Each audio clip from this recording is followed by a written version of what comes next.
tempatnya. Cornerstone kita, kabar baik selamanya. God News datang kini, berita sukacita. Transformasi ini mengubah hidup kita.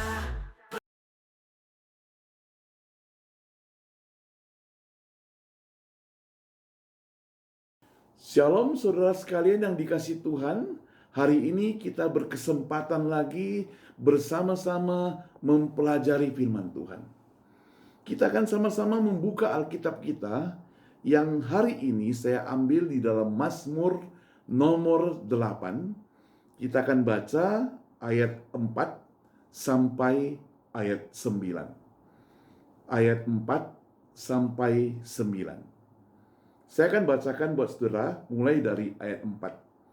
Jika aku melihat langitmu, buatan jarimu, bulan dan bintang-bintang yang kau tempatkan, apakah manusia sehingga engkau mengingatnya?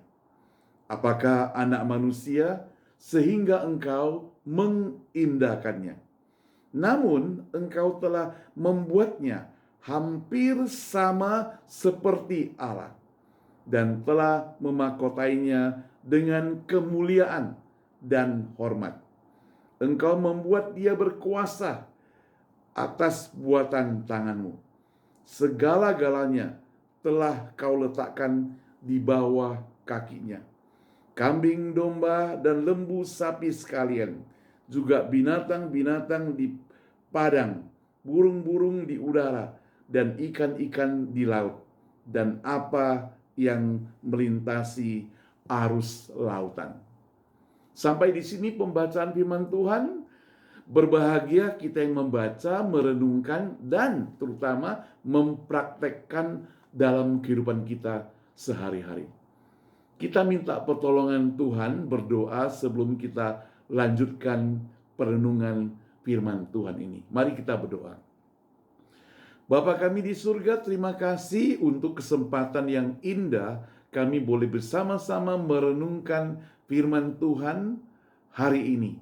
Pakailah hamba-Mu di dalam segala keterbatasannya dan berikan hikmat kepadanya supaya firman Tuhan yang sudah dipergumulkan dapat menjadi berkat buat kita sekalian. Kami doakan buat kami semua yang hadir, kami semua yang dengar, biarlah Tuhan sendiri yang pimpin kami juga. Biar firman Tuhan boleh masuk dalam kehidupan kami dan Roh Kudus memperbaharui hidup kami menjadi lebih cinta Tuhan. Di dalam nama Tuhan Yesus kami serahkan seluruh perenungan ini. Amin. Saudara, kita sudah baca Mazmur 8 ayat 4 sampai ayat yang ke-9. Di sini bicara tentang manusia. Manusia itu siapa? Manusia itu adalah ciptaan Allah, ciptaan Tuhan. Dikatakan yang mulia, yang utama, hampir dikatakan serupa dengan Allah, sempurna. Saudara yang dikasihi Tuhan, apakah kita sadar bahwa seringkali manusia sebagai ciptaan yang mulia ini, tapi manusia sendiri tidak memuliakan dirinya. Manusia menghina dirinya. Tuhan sudah ciptakan baik-baik diri kita, tapi kita menghina diri kita. Kita tidak menganggap diri kita. Kita meremehkan hidup kita. Kita tidak hidup dengan sebaik-baiknya. Saudara, kita adalah orang berdosa. Kita adalah orang yang tidak layak benar. Tetapi ketika kita menyatakan aku percaya kepada Tuhan, dan saat kita mau sadar, mau kembali kepada Dia, dengan demikian kita akan hidup lebih menghargai hidup kita sekalian. Nah, saudara yang dikasihi Tuhan, manusia disebut ciptaan yang mulia. Apa maksudnya? Nah, hari ini kita akan pelajari yang dimaksud dengan manusia diciptakan sebagai ciptaan yang mulia. Yang pertama, saudara perlu tahu bahwa manusia diciptakan sedikit lebih rendah dari Allah. Nah, Alkitab mencatat, jika aku melihat langitmu, buatan jarimu, dikatakan bulan dan bintang-bintang yang kau tempatkan. Nah, pertanyaan pemazmur, apakah manusia sehingga engkau mengingatnya? Saudara, pemazmur ingin mengatakan bahwa bintang-bintang itu banyak, langit itu besar, kemudian luar biasa ciptaan Tuhan. Lalu siapa aku yang kecil seperti pasir yang tidak kelihatan, tapi Tuhan mempedulikan aku, mengingat aku, tidak meremehkan aku. Siapakah aku ini sehingga harus diingat? Dilanjutkan dengan, apakah anak manusia sehingga engkau mengindahkannya. Ada kata mengindahkannya. Nah, saudara, di dalam Kejadian 1 ayat 26 sampai 27, waktu Allah menciptakan langit dan bumi beserta dengan segala isinya, matahari, bulan dan bintang, binatang-binatang diciptakan, tumbuh-tumbuhan, dan manusia diciptakan, saudara, menurut rupa dan gambar Allah. Rupa dan gambar Allah. Sempurna sekali. Dalam Ibrani 2 ayat 7 yang mengutip Mazmur 8 dan menerapkan pada Yesus. Sempurna. Manusia diciptakan oleh Allah. Hanya sedikit saja dikatakan apa? Lebih rendah daripada Allah. Namun engkau telah membuatnya hampir, ini kata firman Tuhan, sama dengan Allah, dan memakotainya dengan kemuliaan dan hormat. Jadi manusia itu merupakan ciptaan yang mulia, yang mesti ada kehormatannya. Makanya manusia punya etika. Manusia punya cara hidup yang baik. Manusia punya sopan santun. Kalau dulu, zaman dulu, pelajaran di sekolah di Indonesia masih ada disebut dengan pendidikan kesejahteraan keluarga. Diajarkan tentang sopan santun, bagaimana menyapa orang yang lebih tua, bagaimana menghormati, bagaimana kita mengucapkan terima kasih. Kalau ada seseorang memberikan sesuatu kepadamu, orang membantu kamu, orang memberikan hadiah kepadamu, ngomong, bicara, katakan terima kasih. Bukan tinggal diam saja. Kalau ada orang yang lebih dituakan, kita hormati. Kalau di dalam adat Jawa mungkin cium tangannya. Karena yang lebih muda akan menghormati yang lebih tua, yang lebih senior. Ada satu penghormatan. Bahkan saya masih ingat ketika ada orang sedang berbicara, kalau kita harus lewati di gang itu, padahal jalan umum, padahal kita yang berhak melewati jalan itu, kita juga harus katakan sambil jongkok sedikit atau bungkuk sedikit, permisi. Permisi, saya mau lewat. Maaf. Jadi ada rasa hormat kepada sesama manusia. Tidak dianggap remeh. Nah, saudara yang dikasih Tuhan, itu sebabnya firman Tuhan mengingatkan bahwa manusia itu punya harkat dan martabat. Manusia itu punya kesopanan, rasa hormat. perlu dihargai. Karena dia ciptaan Tuhan yang mulia, tidak boleh diremehkan. Itu sebabnya kalau diriku tidak menghargai diriku, siapa lagi yang mau menghargai? Mari kita masing-masing, dimanapun Anda berada, masing-masing kita mesti menghargai diri kita sendiri. Karena kita adalah ciptaan yang mulia. Hormat ada dalam hidup kita. Saudara yang saya kasih Tuhan, sebagai umat Tuhan, orang percaya, karena manusia ciptaan yang mulia, kita juga mesti menghormati ciptaan Tuhan yang mulia yang lainnya, yaitu menghormati sesama manusia, tidak menganggap remeh, melihat orang, menghargai orang bukan karena uangnya, bukan karena hartanya, bukan karena dia lebih tampan, dia kurang tampan, bukan. Bukan karena lebih cantik atau kurang cantik. Zaman sekarang saudara dan saya bisa dibohongi. Orang yang tidak cantik bisa berubah menjadi cantik. Pura-pura kaya bisa dan sebagainya. Kalau hanya penampilan kita dihargai, bawaan kita dihargai, tas kita yang dihargai, celakalah kita. Celaka, saudara. Karena yang perlu dihargai justru hidup kita yang kita perlu hargai, bukan tas. Bukan tas kita yang perlu dihargai. Saya tahu tas ada yang mahal. Seorang pendeta dengan seluruh mengatakan seorang ibu kalau dia bawa tas bermerek, dia akan gendong seperti menggendong seorang anak.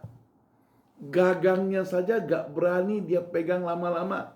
Takut nanti putus atau apa gitu, lecet. Dibungkus dengan kain, saudara. Itu tas yang mahal. Saking mahal dihargai, dipegang terus dan dipeluk seakan-akan digendong. Apalagi kalau lewati tempat hujan, saudara.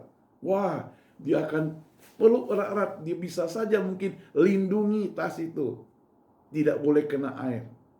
Tapi kalau ibu-ibu yang bawa tas murah, kalau hujan, maafkan saya, dia bisa taruh di kepala, saudara, untuk menutup kepalanya.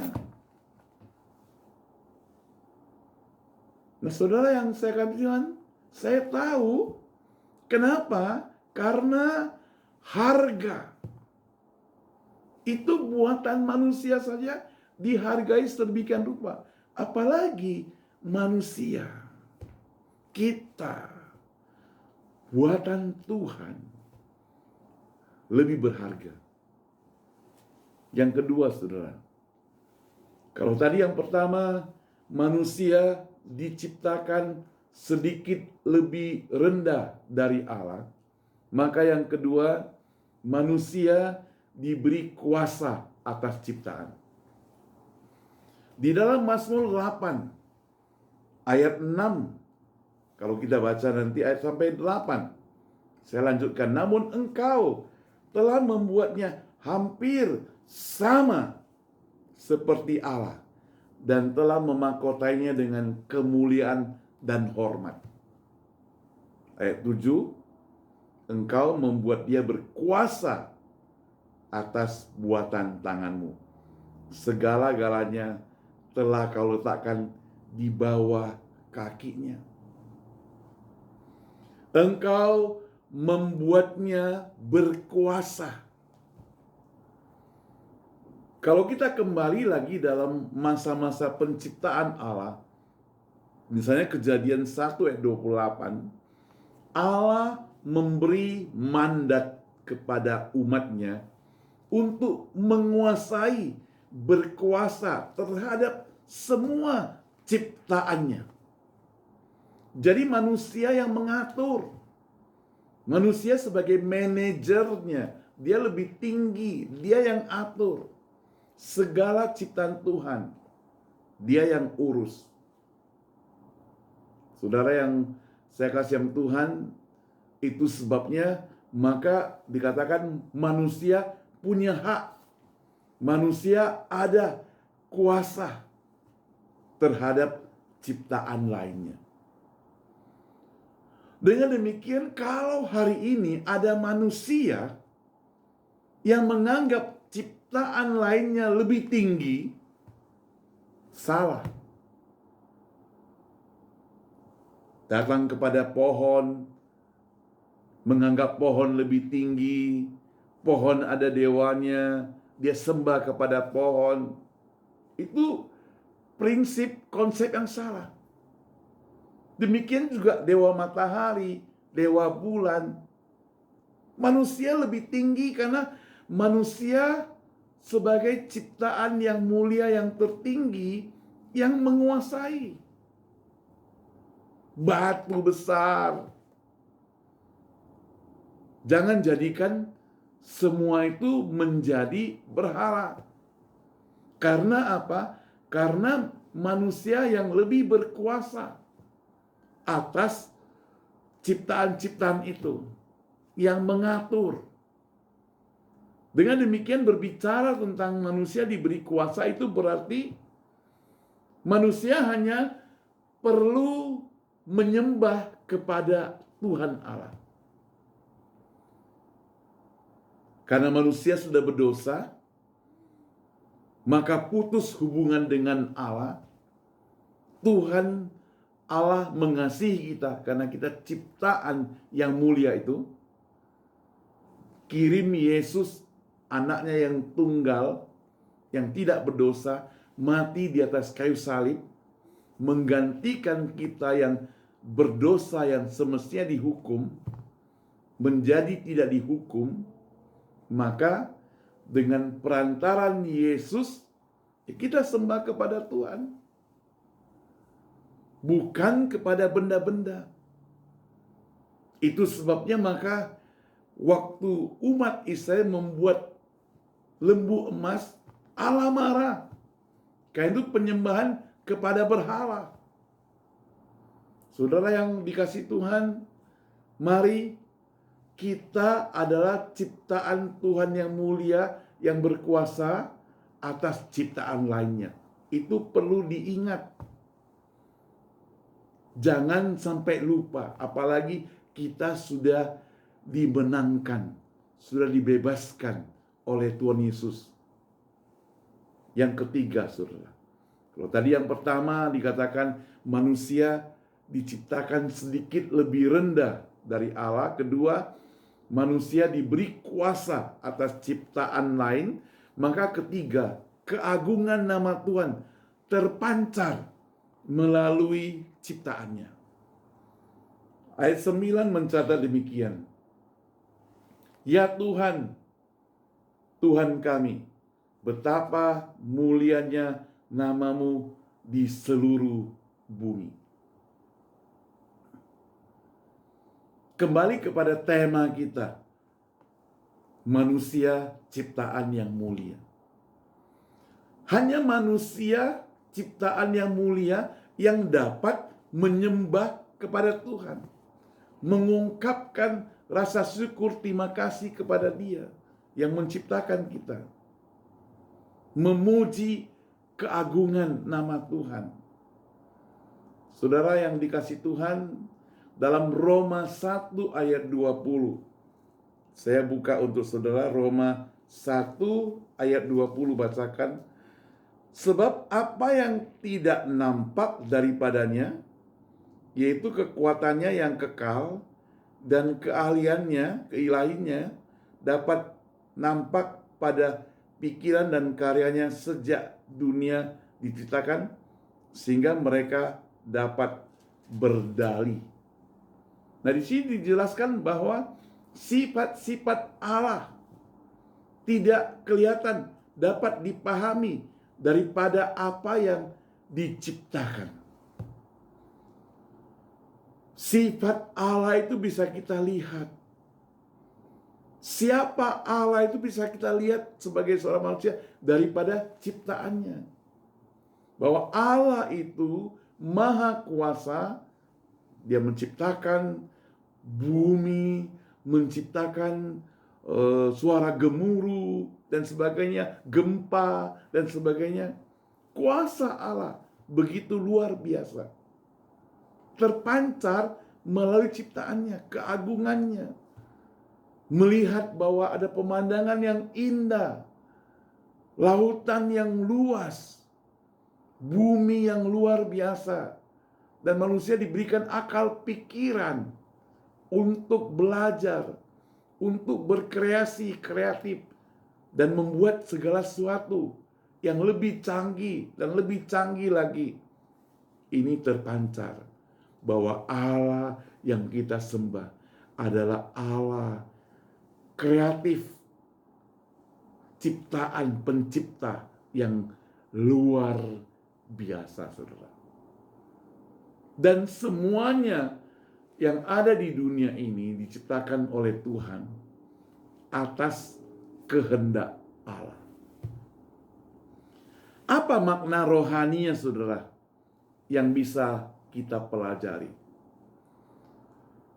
Saya mencatat di sini bahwa identitas dan nilai hidup kita itu penting.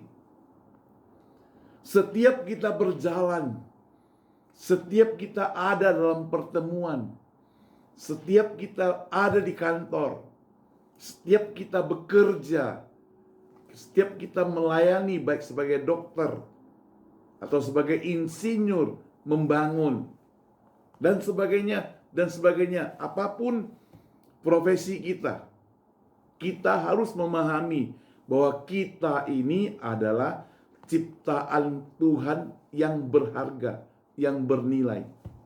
Jangan campakkan nilai itu.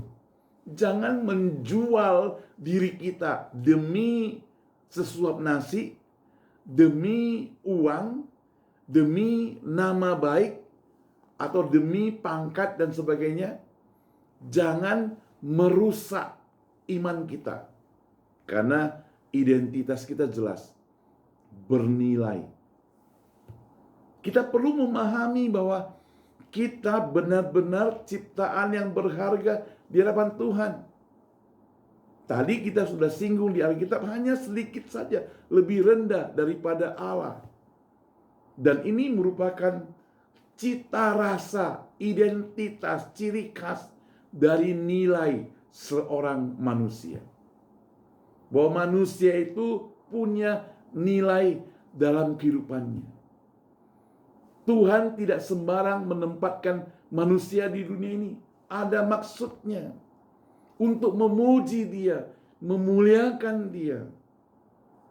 Tuhan pakai dan tempatkan manusia di sini, supaya manusia itu bernilai, tetap mempertahankan harkat dan martabatnya, maka hidupnya itu harus bertanggung jawab. Dia mesti bertanggung jawab, bekerja. Apalagi masih punya kekuatan. Saya sangat sedih kalau mendengar ada orang yang saya kenal kerja, dapat uang, tapi hanya untuk minum minuman keras, mungkin main judi, untuk kesenangan sendiri, padahal punya keluarga, tidak membiayai anaknya, istrinya.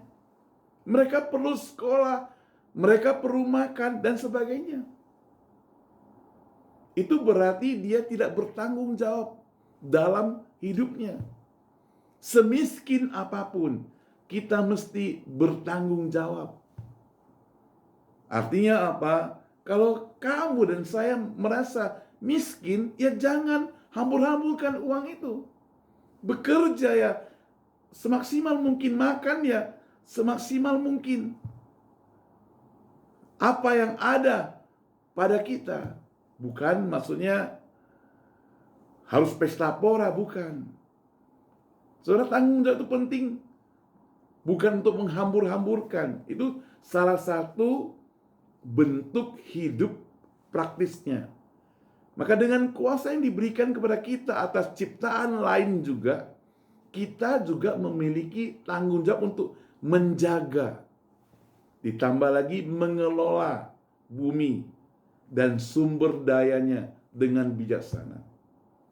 Makanya hari ini pemerintah juga melarang kalau menebang hutan sembarangan, membuang sampah dengan sembarangan.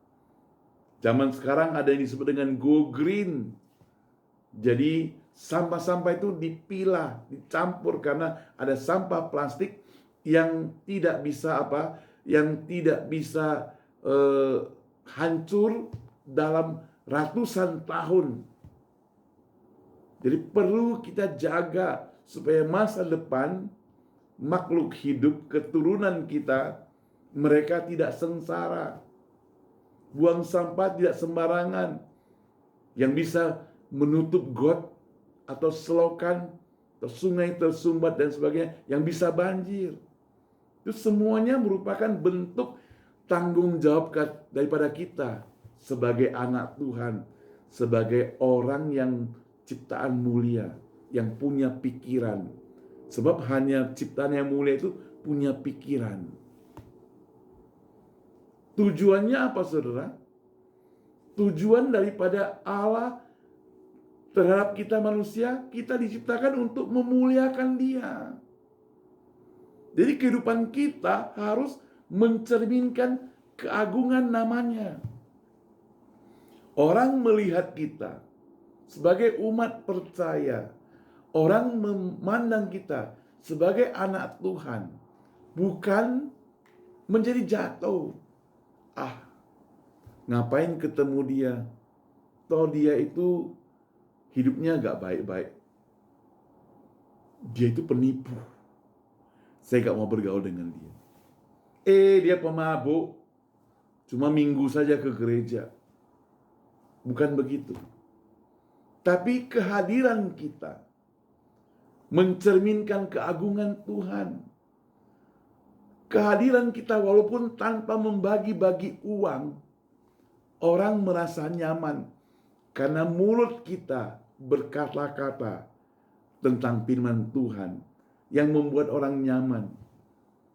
Kalau kehadiran kita dengan mulut kita yang kepo, yang suka kritik, yang menjatuhkan, apalagi yang suka menghina orang, apalagi yang suka campur urusan orang lain, maka orang tidak senang, orang makin menjauh, orang tidak mau mendekat kepada kita. Satu lagi, kita perlu rendah hati. Lawan dari rendah hati adalah sombong. Meski kita diberi kehormatan yang besar, ciptaan yang mulia, kita tetap harus ingat bahwa kita adalah ciptaan Tuhan, bukan pencipta. Saudara, orang yang rendah hati, yang tidak sombong, terlihat dari tutur katanya. Kadang saudara kita lihat orang bicara tinggi hati atau rendah hati. Ada orang memperkenalkan dirinya itu saja sudah bisa ketahuan dia tinggi hati atau rendah hati. Saya ini tamatan doktor profesor dari universitas ternama di Amerika Serikat. S3 di sini, S3-nya di sono. Kerja di mana, tempat yang paling hebat dan sebagainya, punya jabatan yang tinggi, gaji besar. Saudara, orang padahal hanya perlu tahu namamu siapa, dan kamu itu ahli bidang apa, cukup. Apalagi kalau tidak ditanya, engkau perkenalkan, sebutkan sepanjang-panjangnya, supaya orang tahu. Saya tidak katakan salah sih ya. Yang penting kan hasil praktek prestasi kerja nantinya, bukan seluruh jabatan, seluruh gelar. Belakangan ini kan banyak orang dapat gelar yang malah diincar-incar untuk dicemooh. Sebentar dapat gelar honoris causa. Oh, masuk koran, masuk TV, diperdebatkan. Orang dapat gelar, saudara yang kalang kabut. Lalu ada yang dapat gelar lagi universitas ternama. Kok cepat kali dia selesai? Dia sekolah atau tidak? Dia bayar ya? Jadi sibuk. Yang penting kan dirinya. Ya. Apakah benar dengan gelar yang dia dapat mempertahankan atau membuktikan bahwa dia layak mendapatkan gelar itu? Tidak membuat dia sombong. Apalagi kita sebagai orang percaya, kita diselamatkan juga bukan karena jasa kita, bukan karena rupa. Dosen kami menciptakan lagu bukan karena kebaikanmu, bukan karena baik rupamu, bukan karena kecakapanmu engkau boleh mendapatkan keselamatan, tapi semuanya apa? Semuanya karena anugerah Tuhan. Anugerah itu apa? Anugerah itu adalah sesuatu yang kita tidak layak dapat, tapi diberikan buat kita. Kalau saya kerja dapat gaji, itu bukan anugerah. Itu memang hak saya mendapatkannya. Tapi kalau saya tidak bekerja, dapat gaji itu hadiah. Itu anugerah. Lalu ada pengharapan, saudara. Makna rohani kita sebagai ciptaan manusia yang mulia, ada pengharapan. Pengharapan melalui siapa? Pengharapan melalui Kristus. Melalui Kristus kita memiliki hidup yang lebih baik, dipulihkan sepenuhnya. Dulu kita adalah orang berdosa, yang celaka, yang sudah mesti dihukum. Tapi Kristus datang ke dunia ini menyelamatkan kita semuanya.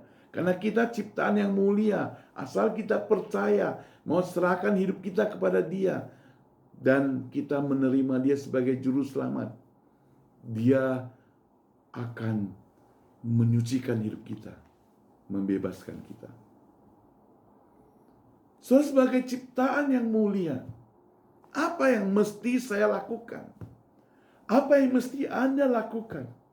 Saudara dan saya adalah ciptaan yang mulia. Apalagi sudah percaya pada Tuhan, sudah dibereskan semua masalah dosa kita. Maka apa yang harus kita lakukan? Pertama, karena kita ciptaan yang mulia, maka kita harus menghargai hidup kita. Menghargai kehidupan yang diberikan oleh Tuhan dengan menjalaninya sesuai dengan kehendak-Nya. Saudara, hidup di dunia ini pasti ada persoalan, ada masalah. Kita tidak mungkin terhindar dari masalah. Jangan bilang kalau dia kaya tidak masalah. Kaya pun ada masalah orang kaya. Miskin ada masalah orang miskin. Tapi yang menjadi soal adalah ketika masalah itu datang, ketika persoalan itu datang, bagaimana respon kita menghadapi masalah itu?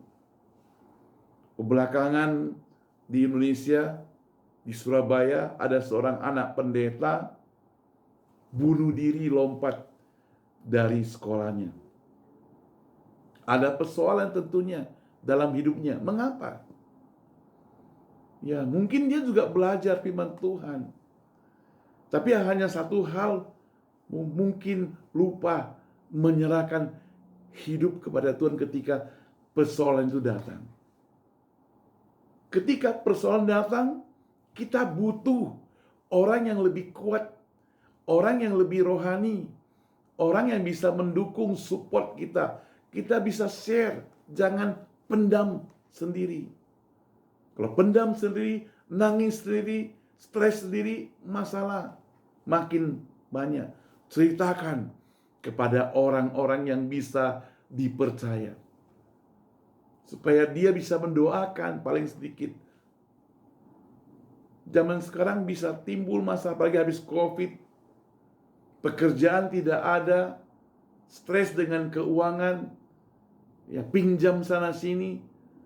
Kalau malu pinjam sama teman, kepinjol, bunganya besar, ada ancaman dan sebagainya. Wow, masalah tambah besar. Tapi apapun yang terjadi, kita harus menghargai hidup kita. Karena kita ciptaan Tuhan yang mulia. Dengan menghargai hidup kita, kita mengembangkan potensi hidup kita. Menggunakan talenta, menggunakan kemampuan yang diberikan, semua untuk kemuliaan. Selain kita bekerja di kantor atau di mana saja, dagang, usaha, atau di mana saja, kita punya keahlian. Kalau kita bisa nyanyi, nyanyilah memuji Tuhan. Kalau bisa main musik, bermain musiklah untuk memuji Tuhan. Kalau kita punya kendaraan, jemputlah teman-teman kita yang tidak bisa datang beribadah. Kalau kita punya kelebihan, bantulah mereka-mereka yang membutuhkan pertolongan. Banyak hal yang bisa kita lakukan, potensi kita yang baik, bukan potensi yang jahat. Kita perlu juga menjaga ciptaan Tuhan, bertanggung jawab untuk menjaga, mengelola lingkungan, sumber daya alam, keamanan. Justru sebagai orang percaya tidak boleh membuat kacau balau, tidak boleh membuat keributan. Ada suasana damai, saling mengasihi. Kuncinya sebenarnya di saling mengasihi. Orang yang saling mengasihi pasti ada kedamaian. Beda pendapat ada, tapi diselesaikan dengan damai. Pastinya tentu memuliakan Allah. Hidup dengan cara memuliakan Allah dengan segala aspek kehidupan kita. Hidup yang memuliakan Allah dengan menjaga nilai-nilai kehidupan kita. Tadi sudah kita sebutkan. Hidup memuliakan Allah. Lalu juga sebagai orang yang hidup memuliakan Allah, yang menghargai hidup, yang punya potensi dan sebagainya, ciptaan yang mulia itu semestinya selalu bersyukur. Selalu bersyukur atas anugerah, atas kasih karunia Tuhan dalam hidup kita. Bersyukur dalam segala keadaan. Apapun yang terjadi dalam kehidupan kita, bersyukur. Karena kita percaya bahwa Allah kita adalah Allah yang baik. Rencananya, rancangannya itu tidak pernah untuk menyesatkan, untuk menjatuhkan kita. Segala rancangannya adalah untuk kita lebih baik. Manusia merancangkan yang jahat, tapi Allah merancangkan yang baik. Kita juga perlu belajar untuk bertumbuh. Nah, ini perlu kita lakukan. Bertumbuh dalam apa? Dalam pemahaman akan firman Tuhan. Selain buku-buku yang kita pelajari, buku-buku sekuler yang kita baca, pengetahuan umum yang kita dapatkan, kita perlu baca firman Tuhan. Kita perlu merenungkannya. Kalau Daud merenungkannya pagi, siang, dan malam. Kita perlu dalam hidup kita prioritaskan, nomor satukan Tuhan terlebih dahulu sebelum kita lakukan apa saja. Itu sebabnya ada renungan pagi. Sebelum tidur kita renungan malam. Pemahaman, kenal Allah kita, Bible study. Doa, selalu datang pada Dia. Dan hidup dalam rencananya, artinya segala sesuatu yang kita rencanakan, yang mau kita kerjakan, yang mau kita lakukan, harus kita sesuai dengan rencana Tuhan. Mungkin bagi kita itu rencananya baik. Mungkin apa yang kita pikirkan itu baik. Tapi kalau bagi Tuhan itu tidak baik dan tidak cocok dan kita tidak harus lakukan, jangan. Saudara tahu gak? Daud itu mau mendirikan bait Allah. Itu rencana yang baik. Bagus. Tapi Allah tidak mengizinkan dia. Karena ada persoalan dalam hidup dia. Dia tidak diizinkan. Yang dipikirkan kalau dia bangun bisa jadi batu sandungan. Karena di tangannya banyak berlumuran darah, perang, dan sebagainya. Maka dia tidak boleh. Dalam hidup kita juga demikian. Ada hal-hal yang kita tidak boleh lakukan sekarang. Belum saatnya. Karena waktu Tuhan itu adalah waktu yang paling tepat. Yang penting kita tunggu, kita sabar, kita menanti, dan jangan gopo-gopo, jangan terburu-buru. Nah, demikianlah pemahaman kita tentang ciptaan yang mulia ini. Bahwa kita adalah ciptaan yang paling tinggi. Sebagai manusia kita perlu menghargai hidup kita. Dan menghargai hidup orang lain juga. Hari ini Tuhan Yesus sudah mati di atas kayu salib. Dia menghargai kita. Dia datang ke dunia siapapun kita. Latar belakang apapun kita, dosa apapun yang pernah kita perbuat, kebejatan apapun yang ada dalam hidup kita, Yesus mau ulurkan tangannya. Dia mau katakan, anakku, datanglah. Aku mau ambil engkau. Aku mau menyelamatkan engkau. Percaya dengan sungguh-sungguh. Masih ada harapan. Engkau adalah ciptaan yang mulia. Engkau akan berguna. Engkau sangat berguna. Engkau bukan orang yang sampah. Engkau adalah ciptaan Tuhan. Datang pada Dia. Kembali pada Dia. Jangan putus asa. Mari kita berdoa. Tuhan Yesus, firman Tuhan sudah berlalu. Banyak hal yang kami mungkin hampir putus asa dalam hidup kami.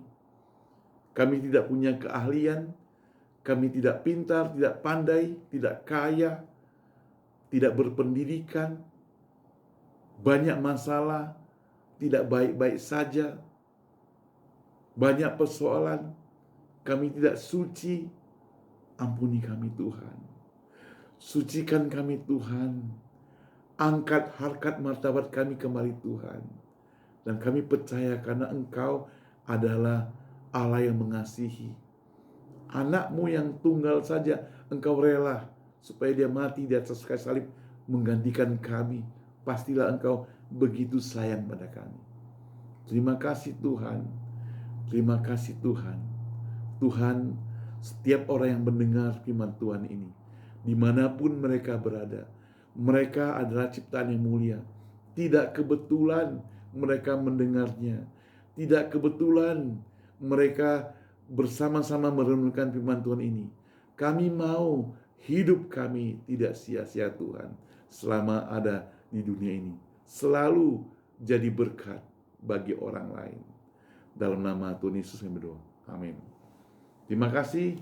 Tuhan Yesus memberkati kita sekalian. Terima kasih Tuhan untuk kasih sayang-Mu. Anugerah-Mu berlimpah dalam hidupku. Pemeliharaan-Mu nyata, perlindungan yang tiada henti. Kau selalu ada di setiap langkahku. Kau beri kesempatan untuk balas kasih-Mu. Terimalah persembahanku dengan hati tulus. Saat ku lemah dan jatuh, Kau hadir baru menguatkan rohku. Dalam gelap terang-Mu, kasih yang tak berujung selalu setia mendampingi di setiap jalan yang ku tempuh. Tuhanku kan selalu memuji.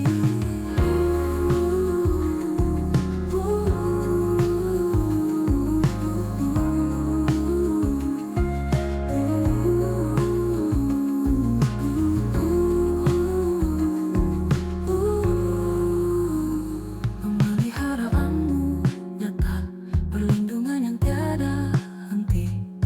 Kau selalu ada di setiap langkahku. Kau beri kesempatan untuk balas kasih-Mu. Terimalah persembahanku dengan hati tulus. Kau beri kesempatan untuk balas kasih-Mu. Terimalah persembahanku dengan hati tulus. Kau beri kesempatan